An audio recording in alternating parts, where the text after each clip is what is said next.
ജില്ലയിലെ വിവിധ തദ്ദേശ സ്വയംഭരണ സ്ഥാപനങ്ങളിലേക്ക് നടന്ന ഉപതെരഞ്ഞെടുപ്പിൽ യുഡിഎഫിന് നേട്ടം.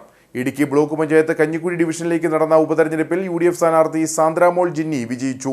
കരിമണ്ണൂർ പഞ്ചായത്തിലെ പന്നൂർ വാർഡ് എൽഡിഎഫിൽ നിന്ന് യുഡിഎഫ് പിടിച്ചെടുത്തു. യുഡിഎഫിൽ നിന്ന് മത്സരിച്ച് വിജയിച്ച ശേഷം കൂറുമാറിയ മുൻ അംഗം രാജീവ് ചന്ദ്രനെ തെരഞ്ഞെടുപ്പ് കമ്മീഷൻ അയോഗ്യയാക്കിയതോടെയാണ് ഇടുക്കി ബ്ലോക്ക് പഞ്ചായത്ത് കഞ്ഞിക്കുഴി ഡിവിഷനിൽ ഉപതെരഞ്ഞെടുപ്പ് നടന്നത്. ഇവിടെ യുഡിഎഫ് സ്ഥാനാർത്ഥി സാന്ദ്രമോൾ ജിന്നി 753 വോട്ടിന്റെ ഭൂരിപക്ഷത്തിൽ വിജയിച്ചു.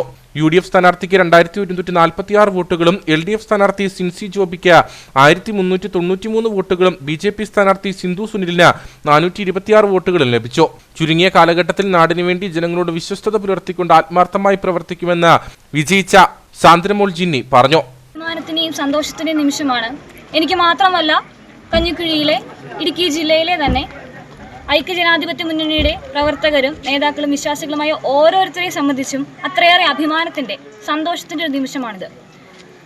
ഞങ്ങളെ ചതിച്ച് ഞങ്ങളുടെ വോട്ടുകൾ നേടി ഞങ്ങളെ ചതിച്ച് കൂറുമാറിപ്പോയ ഒരാളോടുള്ള ചെറിയൊരു പ്രതികാരം പോലെയായിരുന്നു, ഒരു പ്രസ്റ്റീജ് ഇഷ്യൂ ആയിട്ടാണ് ഐക്യജനാധിപത്യ മുന്നണി ഈ തെരഞ്ഞെടുപ്പിനെ നേരിട്ടത്. എന്നാൽ ഈ തെരഞ്ഞെടുപ്പിൽ കഴിഞ്ഞ തവണ ആ സാധ്യതയ്ക്ക് ലഭിച്ചതിനേക്കാൾ 3 ഇരട്ടിയിലധികം ഭൂരിപക്ഷത്തിൽ എന്നെയും ഐക്യജനാധിപത്യ മുന്നണിയെയും നല്ലവരായ കഞ്ഞിക്കുഴി ഡിവിഷനിലെ വോട്ടർമാർ വിജയിപ്പിക്കുകയുണ്ടായി. എല്ലാവർക്കും ഹൃദയത്തിൽ നിന്ന് സ്നേഹത്തിന്റെ ഭാഷയിൽ 1000 നന്ദി രേഖപ്പെടുത്തിക്കൊണ്ടുവരുന്നു. നന്ദി. കരിമണ്ണൂർ ഗ്രാമപഞ്ചായത്തിലെ പന്നൂർ വാർഡ് എൽഡിഎഫിൽ നിന്നും യുഡിഎഫ് പിടിച്ചെടുത്തു.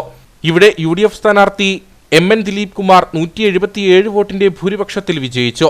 യുഡിഎഫ് സ്ഥാനാർത്ഥിക്ക് 410 വോട്ടും എൽഡിഎഫ് സ്ഥാനാർത്ഥി ജെയിൻ അഗസ്റ്റിന് 233 വോട്ടും ബിജെപി സ്ഥാനാർത്ഥി അനിൽ ചന്ദ്രന് 93 വോട്ടും ലഭിച്ചു. പഞ്ചായത്തിൽ ഭരണം മാറാനും സാധ്യതയുണ്ട്.